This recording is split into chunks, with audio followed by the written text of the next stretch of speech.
How are you, sir? I'm doing good, man. I'm always happy when I see you. But you come with a tremendous, great smile. So, oh my goodness! No, man, you have a pleasant way of greetings, and you have a way of getting people to speak. So the smile is contagious. And sneaky too. So I'm not sure what you're up to. What's behind that? So tell me, why are you here? What was happening here tonight? What was happening here tonight? Tonight is what we call the fireside chat with the fireside chat with community icon Jean Augustine. That's a name that rings loud within the Black Caribbean community as the first female member of parliament in Canada. She's responsible for Black History Month. Some of those things you can tag her with. In Brampton here, there is a school that is the name of Jean Augustine. She's just a celebrated individual who had done the work. It was her that I looked to as a guiding light, and not only philosophical, but also I reached out to her, and you talk about a great individual that is humble at the same time. That's Jean Augustine. That's right. She never refused to take a phone call or for you to see her, and she's been a tremendous blessing and encouragement for me throughout my time. I was privileged to spend a couple of hours with her today. So I interviewed her today. You get a sense, So I understand what you're saying. Now, is this gathering for just Blacks, and what are we expecting tonight? This gathering is because this is hosted by the Black Economic Empowerment Unit. Okay. Most likely it's the community. It's open to everyone, but it's usually the community that would come out to that. But it's always an open invitation. So what's the expectation tonight? Well, the expectation is, Jean Augustine cannot be exhausted in terms of her knowledge and wisdom. And so the objective is that we glean from her, ask questions, we'll go away with some insights in how we can be better people, better leaders, how we can impact communities, how we can be a quiet storm like her. She's respected right across the nation. She has done a tremendous amount, and nobody yet to say anything bad about Jean Augustine. I need to know her secret. So I'm hoping tonight I will get to know what Jean Augustine's secret is. That's interesting. Yeah. Well done. It's always nice having you on set. Yeah, man. Pleasure. Thank you so much. Appreciate it. I celebrate you. I like All that right. word. Let's have a beautiful evening. Yeah, same here. Yeah.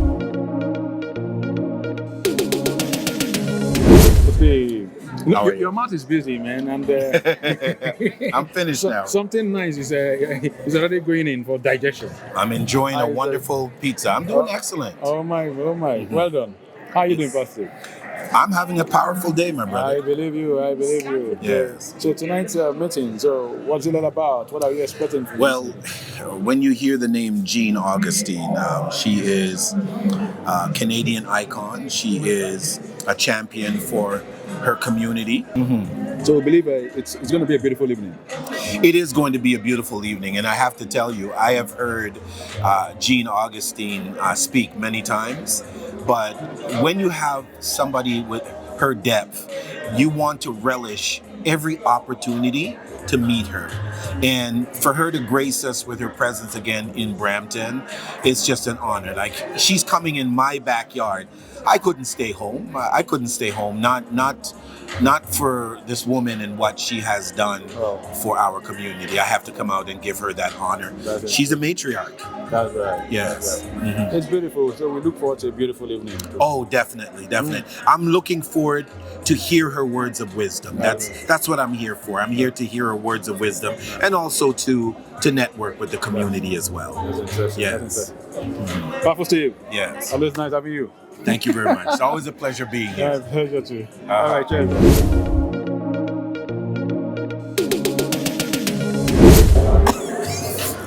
Her smile makes me laugh. So her smile is very contagious. So. Hold on. So you're getting all of this on. Okay. Oh my goodness.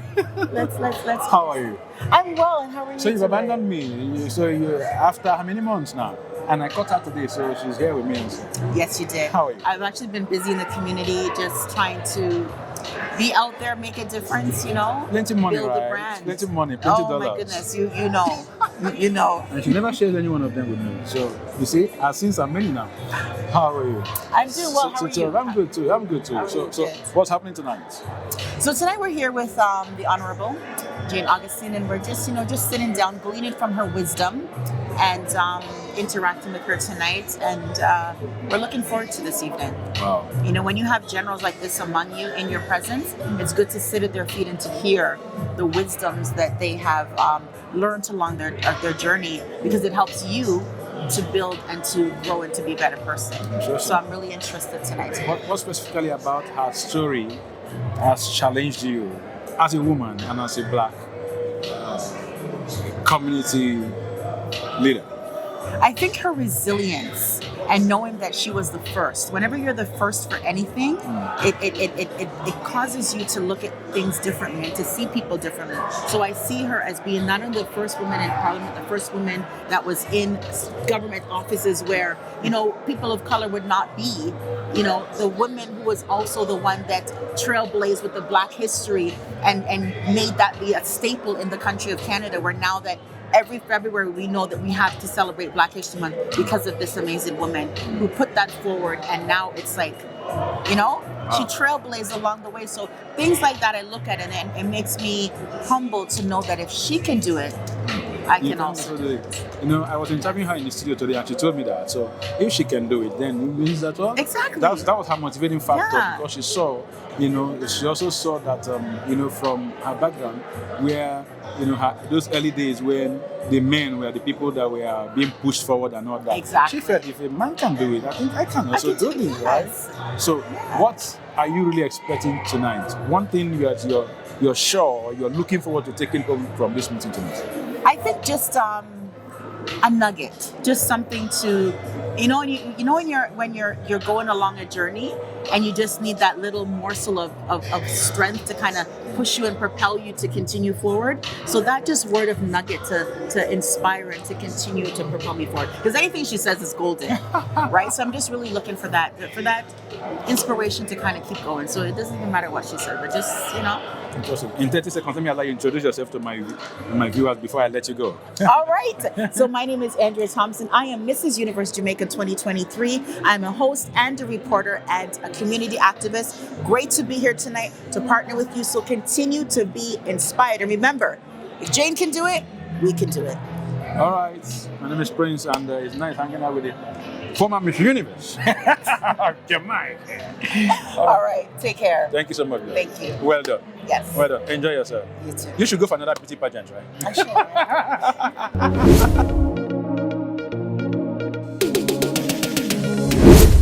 Hello. Hi. How are you doing? Good, and you? I'm fine, thank you.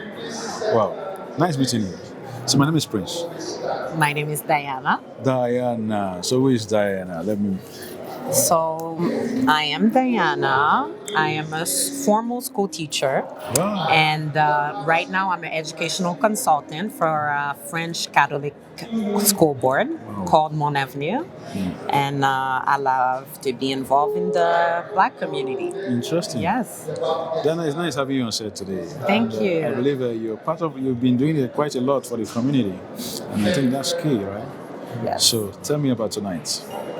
So what I have done, so I am here as a representation. So I am the first hired in my department as a Black woman. Wow. And I am here with my other, I would say, colleague. We don't work in the same department, but she's also the first hired in the equity and inclusion in the French Catholic School Board as well. So what I have done for the community, it's even giving my free time to the community. I've been to Senegal to teach over there, and I sing in a choir, I go to church, and everything for the community. One glad morning, when the night is over, I fly away.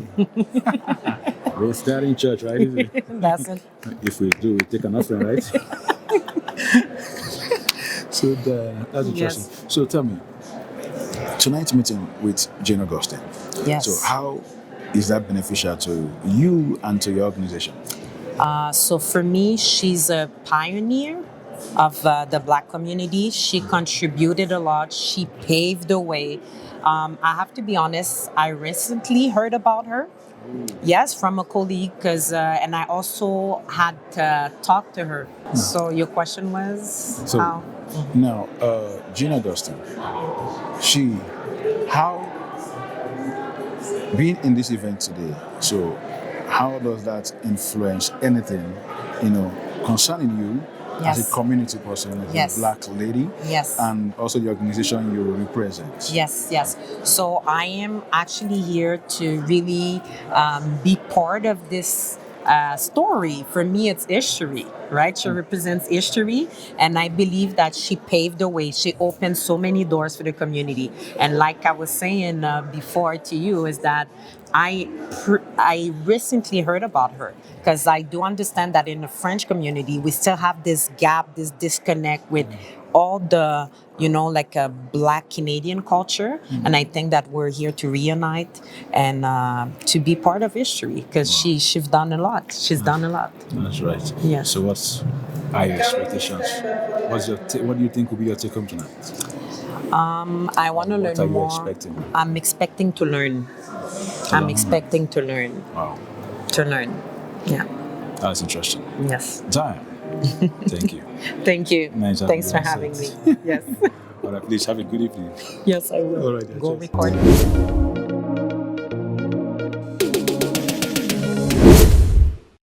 Jean Augustine. She is again here to continue to pour, to give. That's the story of Jean Augustine, the beautiful young lady from the beautiful island Grenada, not the beautiful St. Lucia, but for today, yes. But we just want to start this special occasion with a prayer by Powerful Steve. And I just want to acknowledge our team, which is Audrey, advisor from the Black Empowerment Unit, Michael from the Black Empowerment Unit, and Leonie that's coming us, Terry, who's not here. Okay, man. I want to also acknowledge Ryan Agar, acting for over 20 years, Fire, and Brampton. And before we go to the prayer, after the prayer, in fact, we'll give the mic over to Barnett Manning, former city councilor, and also the Black communities representing special advisor with the mayor, Patrick Brown. So, Powerful Steve, if you could come up, please, and do the prayer. Who holds each and every one of our breath. I'm going to ask you all if you could stand in honor of this prayer. I appreciate it very much. He is the King of Kings. Heavenly Father, we come together to celebrate the life of one of your champions, a champion in which you told me is a king maker. And we want to give honor to you because we recognize that we cannot do anything without you. So we invite you to be with us this evening. We invite you to allow your spirit to reign so we will touch the lives of those in which you have called us to touch. Let us operate as one, and let us be victorious, be in the highest office, the highest building.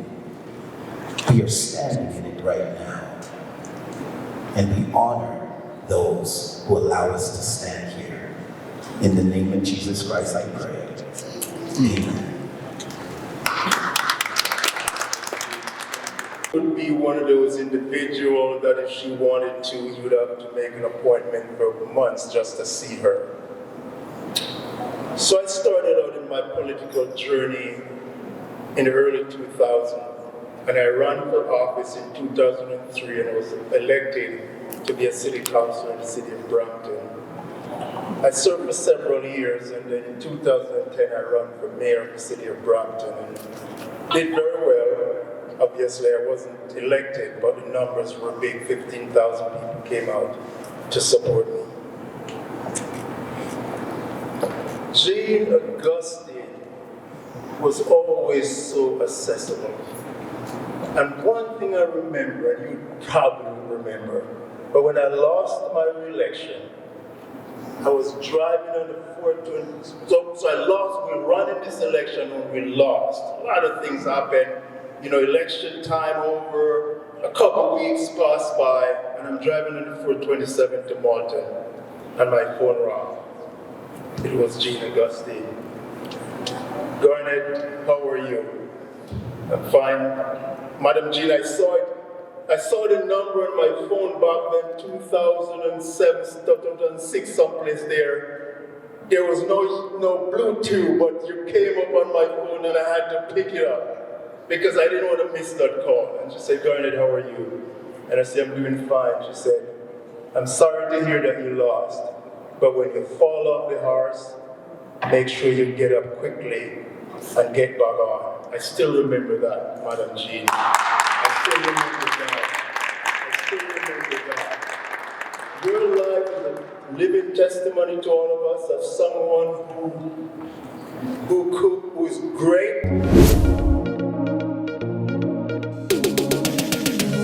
What inspired you to pursue your career in politics? Wow, it's caught jumping right in. Let me begin then by thanking you two young women for 2 minutes, okay. for agreeing to be on this panel and to have your questions prepared.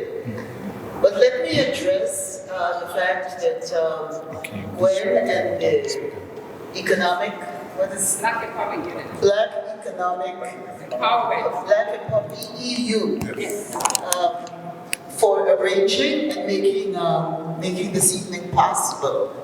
Let me say also how pleased I am to see some of, as my grandmother would say, some of the old heads here. That is people that I've known for years and ages, and who would come out because they think I have something still to say. Let me say how pleased I am to meet those people who are doing really good work around diversity, around equity, people who in their communities are making their contribution, and those who have put their names forward and have gone forward in the political arena. It was a pleasure kind of talking with some of you tonight and just finding out what you're doing out there, because I think a lot of us are out there doing a lot of things. Some of the things oftentimes are not recognized, and some of the work is oftentimes not credited the way it should. And so I'm very pleased to be here, very pleased to be part of this discussion where I can share some of my learnings, because I think that as you learn, you teach. As you teach, you experience, and that experience needs to be passed on. And I keep talking about passing the baton to you young people so that you could be the Jean Augustine of tomorrow.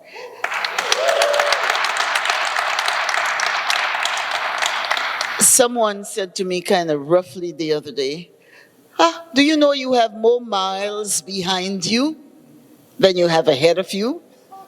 And so I'm very conscious of the fact that it's the young people who are going to be carrying on those miles that are ahead that we must do. And so in saying all of this, I forgot what the question was. Oh, you can keep it live. The question was, what inspired you to pursue your career in politics? Okay, first of all, I did not leave Happy Hill, St. George's, Grenada and say, I am going to Canada and I will become a politician. The road that led me to becoming or to getting into the political arena is a long, winding one. And it's one that where encouragement, where individuals saying you have some talents and skill and I think you should be out there. And where I had to do my own self-examination to say, If it's to be, it's up to me. Why am I pushing others when I am not putting myself forward? And so I was talked into, I was cajoled, I was bribed, I was invited into rooms and in places where the case was made that I should offer my skills, many of them I call transferable skills, into the arena of politics. So the path was not, this is where I'm going to go from here to there, but the path led in so many different ways, which ended up in politics. Okay, that's nice. The second question is, who are your role models and how did they influence you? That's an interesting question that oftentimes I ask myself. Who are and who were my role models? And I grew up in Happy Hill, St. George's, Grenada, and I grew up with a lot of family and people around. And I looked and saw those who were doing good things. I saw those who were giving and going beyond what was called duty, whether they were the nurse in what was called the nursing station in Happy Hill, who would get up all kinds of hours or stay to console and to help individuals, or whether it was religious and church people who were giving of their time and effort, or whether it was the organizations that were doing good work, encouraging young people to participate. And so I grew up with a sense of one must get out there and do one's best, that you cannot leave it up to others, and you cannot just sit back and be critical of the efforts, that you have to get out there. No, we didn't bring our Constitution back from Britain until 1982, and then we amended it with the Charter of Rights and Freedom. And Section 15 became very important for us in our community. It's a section that says you can't discriminate against me on the basis of race, religion, nationality, place of origin, gender, etc. And I was in the Parliament of Canada when we added 2 words, sexual orientation. We had in the 60s, we had no landlord and tenant act. So that the landlord can say, yes, it's for rent, the sign is up there, it's for rent, but we don't rent to you people. We had no human rights code as we know it today, where you can go and complain if you think that there was discrimination or there was prejudice or something in your dealings, either as an employee or in the workplace or in the marketplace. We had no school board talking with us and coming to discuss the progress of our children in a community fashion. We had no police community relations. There was just so much that was missing in the system that one had to be an activist. One had to advocate and push for change. And so it was important at the time, in those early days, for us to get together as a community, to find allies, to find others. And there were white people also in that struggle. I remember the early days when we would look at the ads in the paper and we'll call, and the answer was yes, and then we go for the job or we go for the place and it's gone. And then you would send a white person, and they got the position, or they got the housing or whatever he was seeking. It was also the issue of other white people helping us to make systems aware of what they were doing. I remember one campaign that I was part of, where, the back to school, the things that come out, leaflets and pamphlets that come to your house the end of September, the end of August.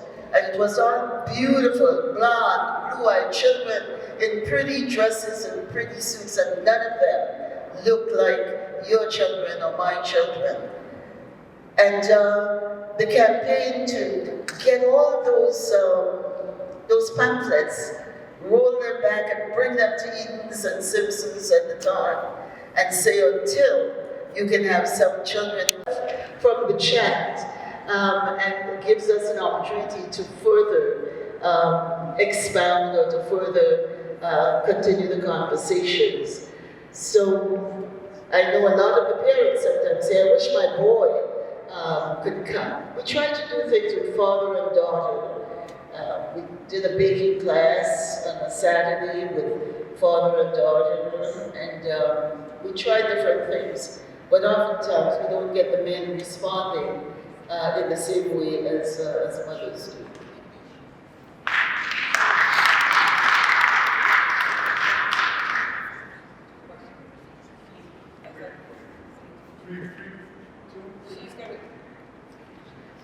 Quick question. Good evening, ma'am. My name is Emmanuel Adibola. It's always a privilege to listen to you. I met you first last year in February, where you, through the snow, you came to Milton. I don't know if you remember, it was a sharing of your video, and that was very fantastic.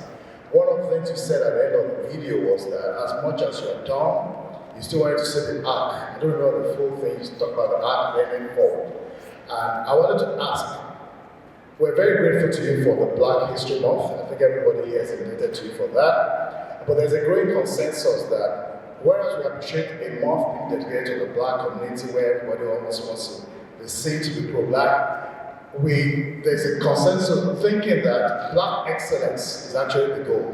Black excellence means we're not limited to 1 month, and we're not constraining our efforts to that 1 month. Could you please share with us what your views are in terms of how to take it to the next step, given all you've done already? Well, sometimes, I don't want to be defensive, but I think that oftentimes we have to have a starting point. And the starting point is that we have the government of Canada, the House of Commons, declare February as Black History Month in Canada. So people who want to change it to something else, and people who want to put whatever, what we talk about the Black excellence, I'm still not too, I can't define when we talk about Black excellence, what we talk about, Black excellence as opposed to white excellence, as opposed to what, I still am grappling with what you mean when you say we want to look at Black, we want to go towards Black excellence. I think it's important for us to recognize we have something which is a start, which is a platform, which is acknowledged by the government of Canada, and the only way that it can be pulled back is to have a member of parliament stand up one day in the House of Commons and say, I want to rescind that motion that was put by the member of parliament for Etobicoke Lakeshore in 1995, and I want to squash it. And I think it would take some doing to have someone do this. So we have this. So let's say we have this. How do we build? A number of groups have been doing Black History 365. And I agree with that. That it's not just Black History, February, end of story. But that it is a time when we put a focus, when we put a spotlight. And that is the impetus, that spotlight, that would shine for the rest of the year. We have schools and organizations and corporate boardrooms where nothing is said about Black people, except in the month of February, when they pull it out and they close the drawer at the end of February. We say that's not what it should be. But it is an impetus, it's something that we should get behind and say, we have this. And now, how do we move with it? Not how do we change it, not how do we modify it, but how do we add to what we already have? Because there is a difference.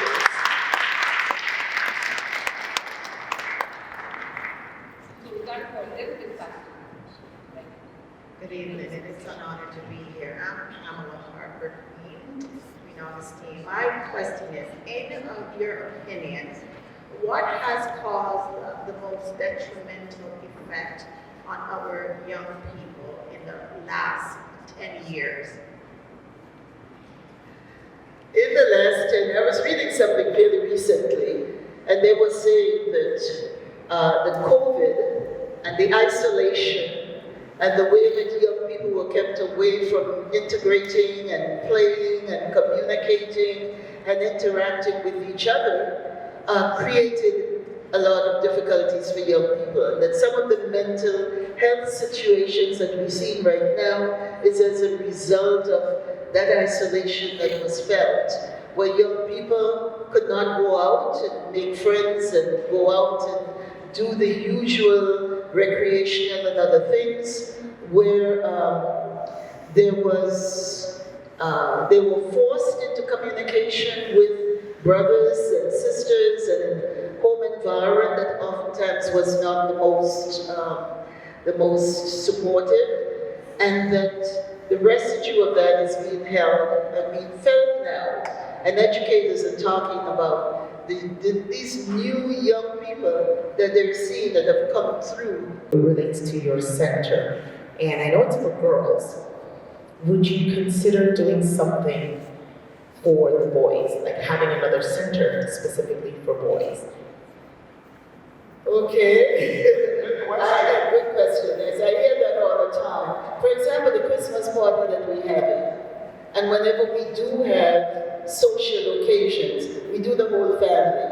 So, for example, we can't send the girls home with Christmas gifts when they have brothers back home. So it's for everybody in the family. So we have family gatherings, we have family parties. I started the center as a feminist, as a woman who was a minister for the status of women, recognizing the needs of young girls, looking at what was happening internationally, the education of the girl child, the place of women in various societies around the world, and felt that we had to do something in that respect. But I am more than happy to collaborate. I'm more than happy to partner. I'm more than happy to share our experiences with any brother who wants to set something up and get the resources and get the skills. There are a few men's organization, men's groups that are doing things. There's the Black Daddies Club. There is. There are different things that are happening right now, and I think we just need to make sure that the families know where the resources are for our boys. Because when you look at the universities right now, and universities admissions, girls are far outnumbering boys at the university level in terms of admission. There are more girls registering and more girls going into post-secondary than there are boys.